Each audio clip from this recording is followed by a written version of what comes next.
joining me. This is the number one podcast. I am your host, Coach Jake. Hope you guys are doing good. We got Saucedo Noah, Efren Luna, Fumba, Wrist Lock and Ronan. What's up, people?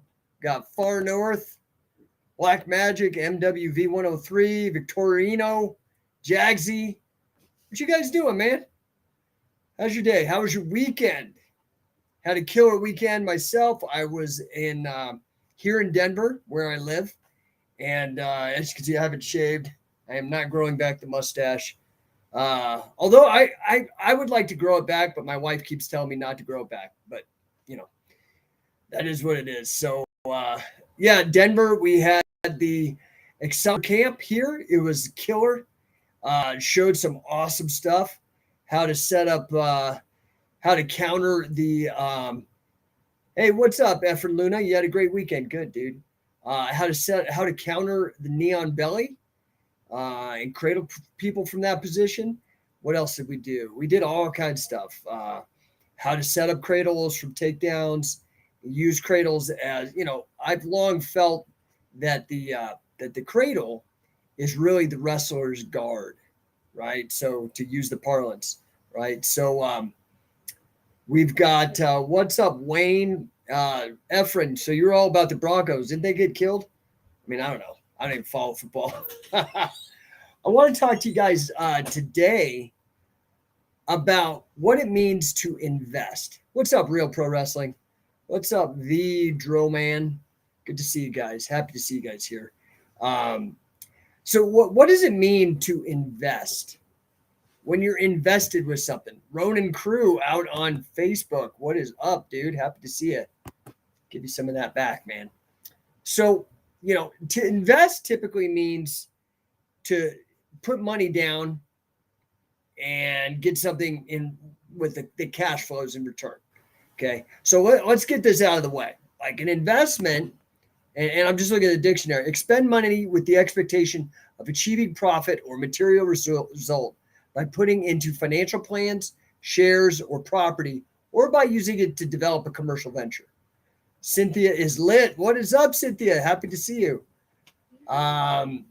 Jordan Heat, two best wrestling moves.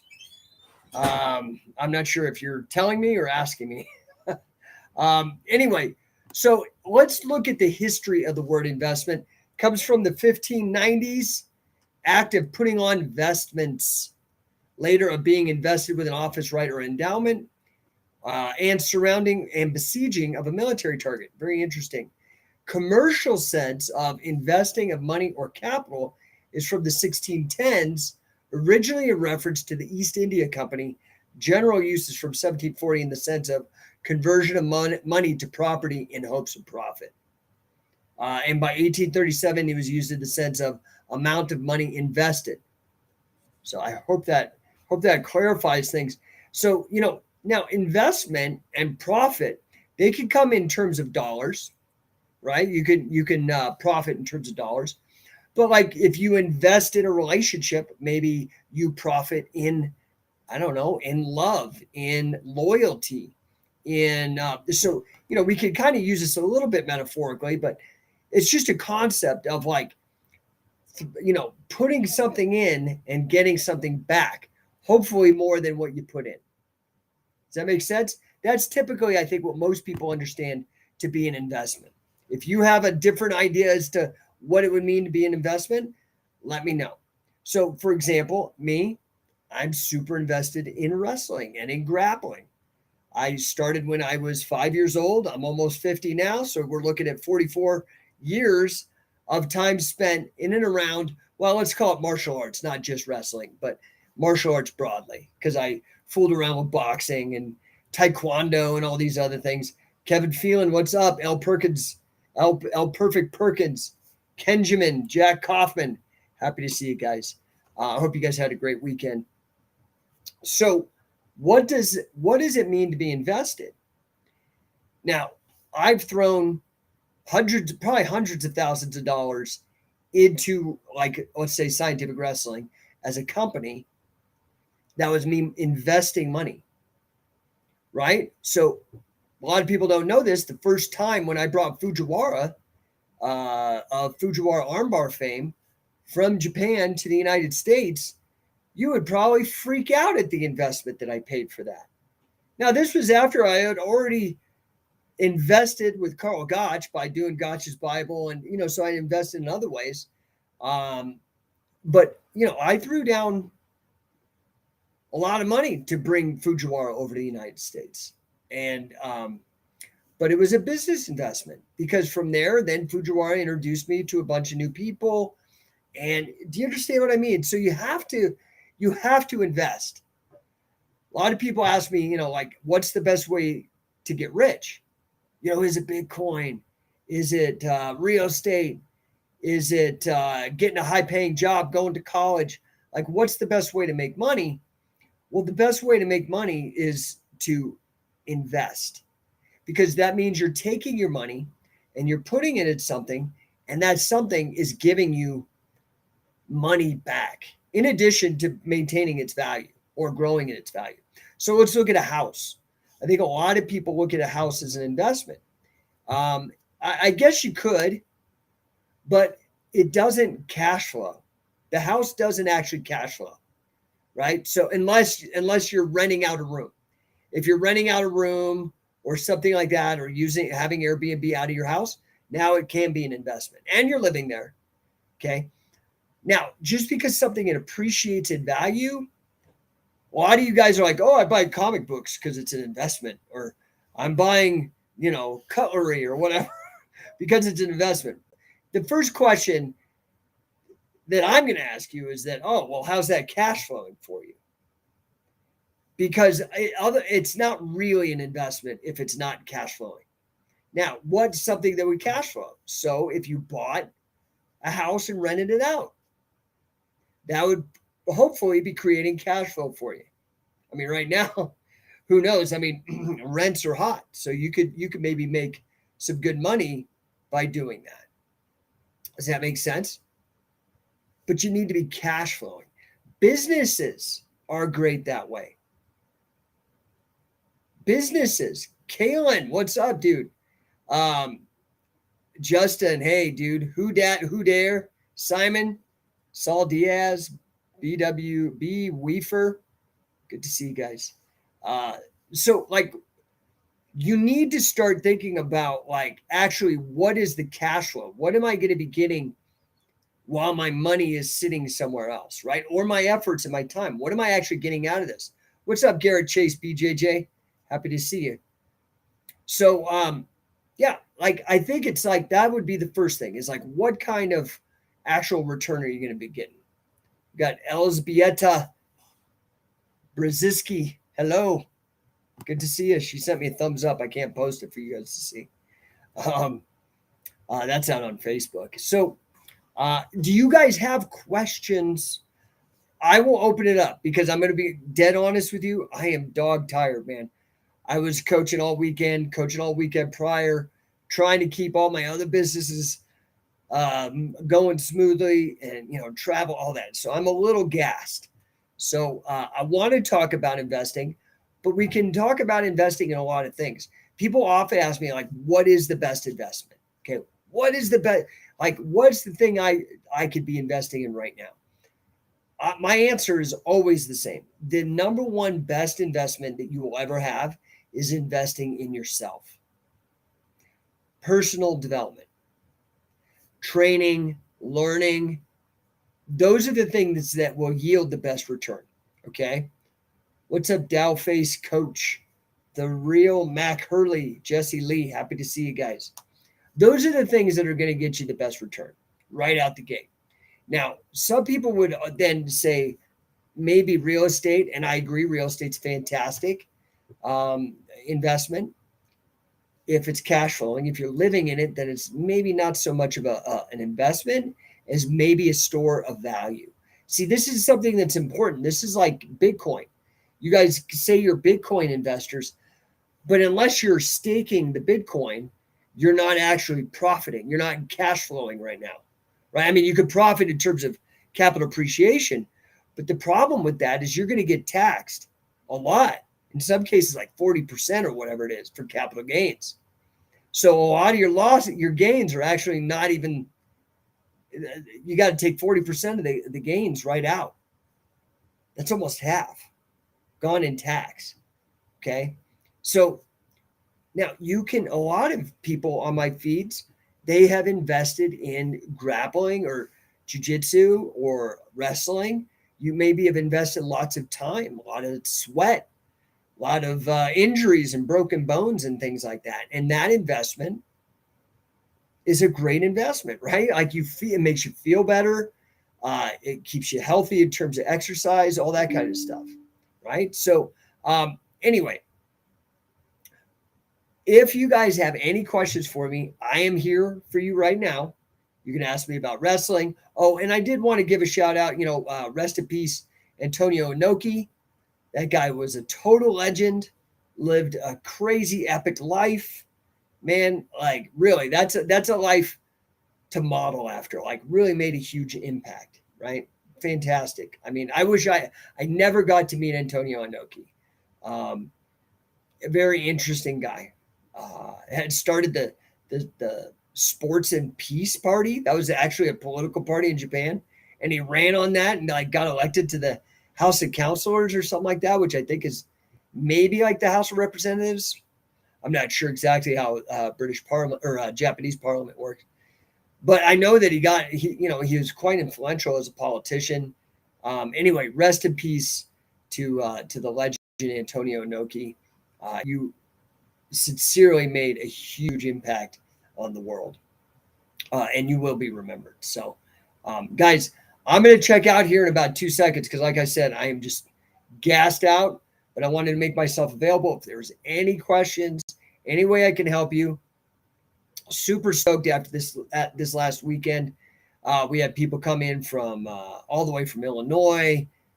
Where else did people fly in from? Anyway, it was a great camp. Super cool guys. Learned all kinds of great stuff. I had my homeboy helping me, John Fabricatori. He was, by the way, the first guy that I really put onto the applying cradles and grappling tip, probably back in 2007 or 8. And he tore up the jiu-jitsu scene back then. And then, of course, we've seen what's evolved with kind of Wade Chalice's influence on Neil Melanson and his very, very fruitful approach to the cradle, and then our very own Dave Patrone and all of his stuff. It's fantastic to see. So we worked a lot of cradles. We worked half Nelsons. We worked leg locks, a lot of stuff from the guard. I showed people how to actually try a different style of rolling, of randori, that would actually help you improve from situational positions and how to get out and escape. Old trick from catch can. So it was great. I hope you guys could come to one of the training camps. We've got another one coming up end of month in Phoenix. That should be amazing. And then another one in Charlotte, North Carolina. Super excited. And then, of course, we're into the holiday season. What's up, Viv BJJ? Anthony, good to see you, buddy. Baby Bottom Feeder, what's up? Joseph Grubbs, Arthur. Happy to see all you guys. Thanks for tuning in. Anyway, guys, I'm going to keep it short. I don't see anybody really popping up on the chat. I will try to be back tomorrow earlier and hit you guys up. So Efren says, thanks for sharing your knowledge. Thanks, dude. I didn't do much today. I am excited to announce that, the Scientific Wrestler affiliate program, we are constantly expanding, and we just got a new affiliate. We're waiting for the ink to dry before I make the announcement, but new affiliate in Orlando, Florida. So all of you guys especially all of you people that are doing pro wrestling down in Florida, stop going to a jiu-jitsu school and start going to a scientific wrestling school. And the affiliate that we have is a badass. He's already got his 3rd degree black belt in jiu-jitsu and highly decorated competitor. So very proud to have him on board. This is going to be absolutely sick. Super excited. Plus, I think it looks like we're going to have finally a San Diego school. We've got a couple of affiliates down there in the form of our coaches, Sam Crescent and Luis Ojeda. but now we're actually going to have, looks like we're going to have an affiliate school official down there as well. So for those of you in San Diego, you will have a school. Those of you in Orlando, you will have a school. Those of you in Phoenix, you already got a school. Those of you in Denver, you got a school. Those of you in northern Colorado on the border of Nebraska, you got a school. And those of you in Canada, particularly by Windsor, Ontario, you've got a scientific wrestling school. If you want to get in on this, we are blowing up, man. I'm telling you, now's the time to do it, at the beginning. Okay, this is where, do you guys understand how this works? You want to be at the beginning of something. That way, when everybody else comes in after you, you're at the top of the pyramid. That's how it works. Hit me up in the DMs. Check out scientificwrestler.com, scientificwrestler.com. Check it out. That's the offer. It's sick. There's not a better deal in the business right now. I would highly suggest you jump on that, okay? Hey, what's up, Nathan Brooks? Good to see you, dude. Says greatness. Yes. Happy to see you, dude. Hope you're well. Guys, jump on it. All right. Like I said, we just don't say pyramid. Why can't I say pyramid, man? Everything's a pyramid. Don't you know? All business is a pyramid, and it's not bad just because you say scheme. Scheme is the root of the word schematic. It just means a plan. Okay. So I know that you guys have been maybe burned or something by unethical people, but it's just like, you know, if a purple woman holds you up at gunpoint and takes your gun, it takes your wallet, you can't blame all purple women, okay? And this goes for salespeople, this goes for business people, like, or if you've done multi-level marketing, like, dude, like, you guys need to get like literate on business. There are good pyramid businesses, multi-level network marketing businesses. There are bad ones. There are good straight businesses, but guess what? All businesses form a pyramid. There is the CEO, then you have the C-suite, then you have the managers, then you have the workers. That's just how organizations are structured. So don't get all hung up on the words, man. But I get you. I get you. You definitely want to be, you do want to know your stuff so you don't get taken advantage of. So I certainly understand that. But check out the offer. DM me. Get me on the phone. We can talk things out. I'm so excited. Now, like I said this last week because we were in negotiations and now we're closing the deal with Orlando. I said there was only going to be 8 people that I allow the early adopter bonus. That's $2,000 I'm giving you. $2,000. Okay. For being an early adopter on the affiliate program. I said the first 8. Guess what? We're at 8. I will extend it to one more person. So it's actually going to be the first 9. And that's it, dude. That's it. Then it goes up to full price. And it'll go full price till the next 25, and then it'll go up another $5,000. And then we'll probably stay there at $15,000 for the affiliation from 25 on, right? Still an incredible value. Incredible deal. If you're running a gym or you know somebody running a gym, you want to get in on this. And what I would suggest, man, is look, I know that, affiliating is a big investment. It is an investment. Come to one of the camps. That's normally where a lot of our affiliates come from. They come to the camps, mind absolutely like, oh, holy crap. I thought I knew something about grappling. This is like, boom. Grappling's way bigger than I ever thought before because of scientific wrestling, because of the catch can, and what we bring, the 20 years of research and development that we bring to the grappling game. Anyway, I would love to have you be a part of it. Hit me up, DM me, just check it out. You can go to scientificwrestler.com. It tells you everything you need to know. Okay, guys? I appreciate you. If you guys have any questions about any of this stuff, you can hit me up. I'm going to sign off here in about 2 seconds unless I see in the comments any questions.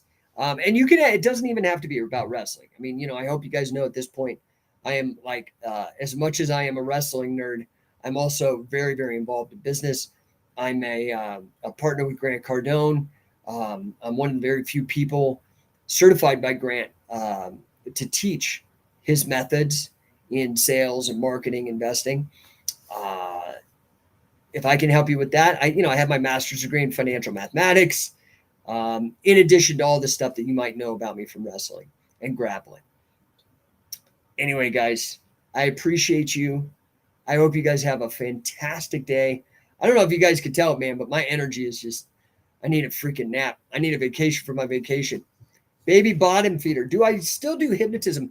Hypnosis is an interesting thing, dude. Like, it was very big for me when I was a teenager and I was diagnosed with cancer. Now, this is like a long time ago. This was 1989.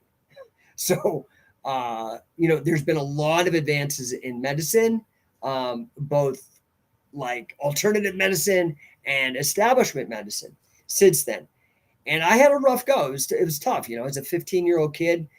And my doctor at the time, God, I can't, the name of the book is slipping my mind right now. I think it's Mind is Healer, Mind is Slayer or something. I can't remember. I'll have to look it up. But it was a book about like healing with the power of the mind, and it had a big section on auto suggestion or how to do that. Now, I got involved with hypnosis. I thought it was great and all this kind of stuff. And I did it like I normally do everything, full bore. Like I threw everything into it and wanted to be number one. I was inside of every pack of Stride gum. I was in talks with Discovery to have my own TV show based on it. But I will say this, like, I think that hypnosis, I think that it is ill-defined. Meaning, all it really is, I think it's a shitty word. That's basically it. I think there's a better way to describe it. Because, like, let's say you go and see any movie and the subject matter or the main character is a hypnotist, it's always an evil villain. Okay? I guarantee you can't like hypnotize anybody to do anything against your will, right? Because anybody can go and get certified, take a class, and learn how to do it. And if you ask somebody like, hey, okay, 3, 2, 1, now you'll tell me your PIN number, it just doesn't work that way, okay? Otherwise, there'd just be all this mass people walking around like idiot zombies and this kind of stuff. Now, that said, you can't control any other human being. You just can't do it. It just doesn't work. Like, dude, like, if you have kids, man, you know this firsthand. But where there is value in it, and I think it's ill-defined, and I think the branding sucks, and like I said, like I think it has a real negative connotation, unfortunately. But I do think I like to now call it basically guided meditation. And so I don't really do it for other people because frankly, I got sick of, a lot of times people will come to you and they want you to solve their problems. And they thought it was some sort of thing where I'd like come in like a computer reprogram and that there was no effort on their part and things of that nature. Largely, I was very successful, but I got sick of that. It's not what I wanted to spend my life doing. And what I found was that essentially this is how I got people off of cigarettes, weight loss, stress. People need to develop their relationship with themselves. And part of the reason why hypnosis works is because it's like placebo. It's because people think it's going to work and then therefore it works. In fact, I think he's from Harvard, Irving Kirsch. He's a PhD, I believe in psychology, brilliant guy. He calls hypnosis a non-deceptive mega placebo, right? So let's break that down. Non-deceptive, he makes that point because a placebo often works because you lie to somebody. You have to deceive them. You say that a sugar pill is not inert, that it actually has some magical chemicals in it that'll do something. And it's because the person is in a lab coat or has some like position where the person believes them, gives them their belief that the medicine actually takes place. Now, the same phenomenon happens negatively, where it's not a sugar pill and people get better. It's a sugar pill, totally harmless, and people think it's poison. And that's called the nocebo. So there's the placebo effect and the nocebo effect, right? So if hypnosis is a non-deceptive mega placebo, let's look at what a placebo does. Placebo is actually super powerful. I find that this is a shame. If we could call it a non-deceptive mega placebo, that would be awesome. But it'd be horrible for branding because people would just be like, "Oh my God, what is all that?" You can't just call it that. Okay. But the placebo effect uses the power of belief. Okay. And so you're not lying to people. You basically get them into a position where they start being, in my opinion, aware of their self conversations. And what you become aware of is how many of your self conversations are actually habitual. They're not like conscious. And when I say the whole thing is ill defined, I hate this idea of conscious and unconscious. I think it's a ridiculous framework to start from because I think it absconds a lot of people from responsibility. Listen, I think there's a better way to think of these things. There's a way to think of the mind in terms of, and this is from Daniel Kahneman, who won the Nobel Prize for economics of all things, but he was another psychologist. And he has a great book called Thinking Fast and Thinking Slow. And there is the quick mind that's like reactionary. Somebody throws something at you and you block it, or somebody throws it, you just catch it. That's the fast mind. And then there's the slow mind that requires you to kind of think. Like if you get presented with a calculus problem you've never seen before and you're like, oh, okay, the limit and da-da-da, and you're going through it. That takes, so that I think is a better way to think about things. That's why he won the Nobel Prize, partially was for his research in this area. And I think that a lot of our self-conversations, we mistake them. We think that the thoughts that pop up are us. And they're not. They may sound like you, they may feel like you, but they're not you. In the case of cigarettes, it's an easiest thing. I've talked about this before. If you want to quit smoking and yet you smoke, there is a conflict there. You want to quit and yet you keep doing it. Why? Probably because when the stresses of the day, notice people a lot of times would smoke when they get stressed out.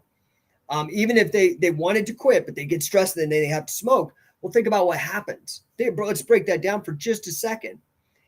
If you're stressed out, you have to take a part of your attention, your mind, your consciousness, and put it on that problem so you can think about it, okay?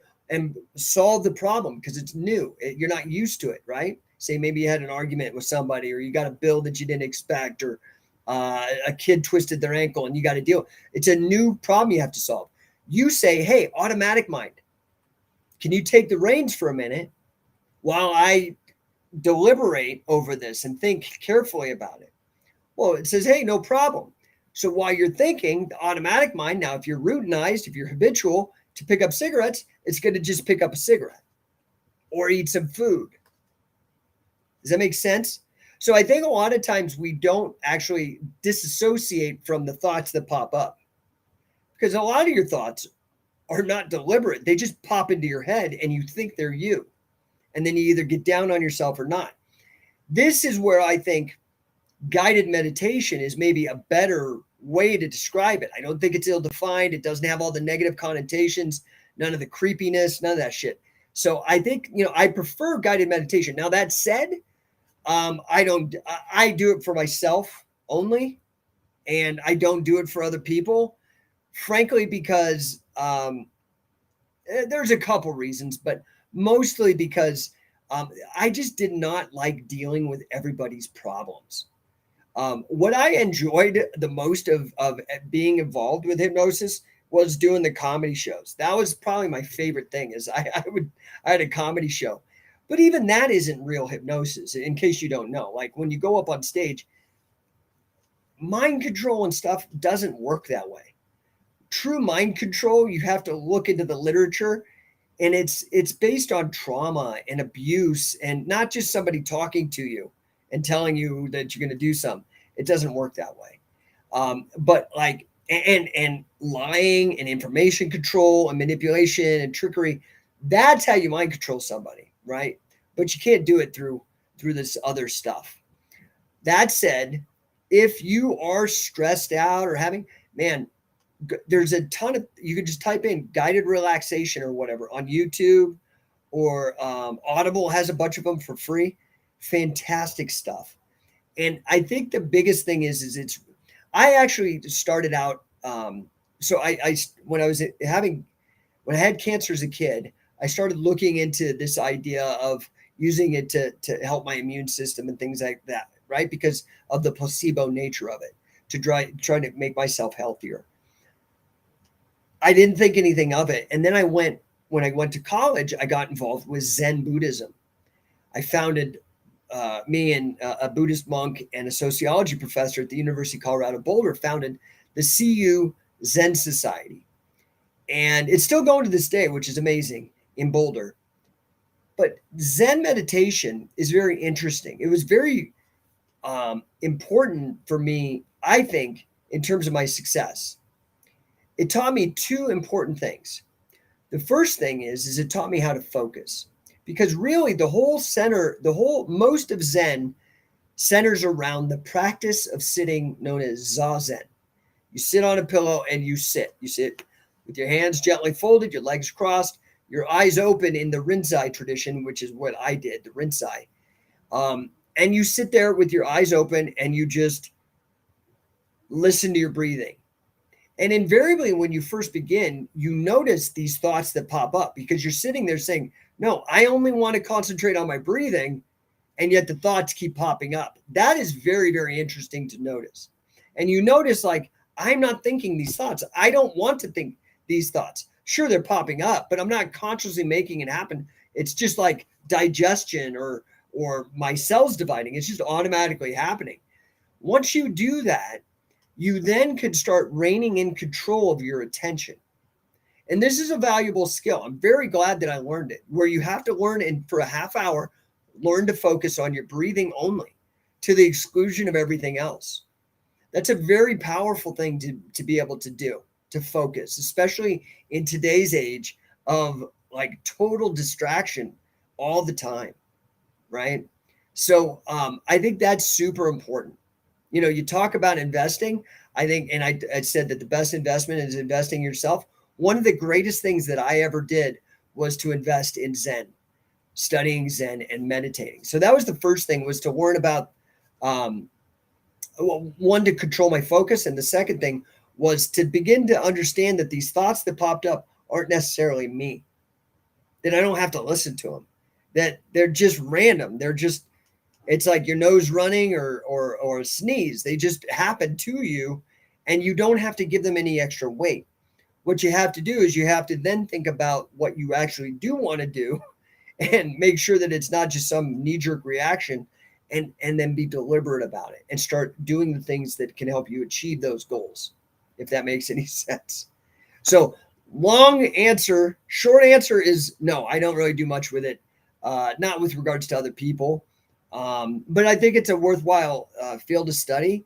I do, like I said, think it's kind of doomed a little bit. The other thing is that, you know, in our world, it's hard to help people because everybody's got a victim mentality and there's all these people trying to sell to them like pills and stuff. And anyways, it's kind of a mess.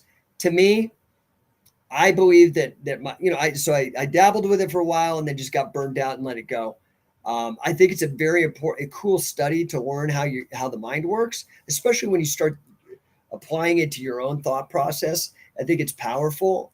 I think it's a good investment in that way. For me, I have spent way more time and benefited, I think, more from wrestling and from small business. And that's really, like, at least for right now. I mean, again, I did the same thing. I could drop it and find something else that I'm interested in. But for me, mostly now wrestling and whatnot. I don't know. That's a long-winded answer. I hope that helps. Man, we got a bunch of people jump in. Captain Mond, Nolan, the Beast, David, Hatai Panda, Romero, Octavio, Million Lions, Psychedelic Jesus, cool name. Cootie Cootie, happy to see you. Oh, what's up? We got Backup 2 on YouTube saying, hey, Sensei, congratulations for your work. Thank you. That's very nice. Thank you very much. I appreciate that. I put out a lot of work, man.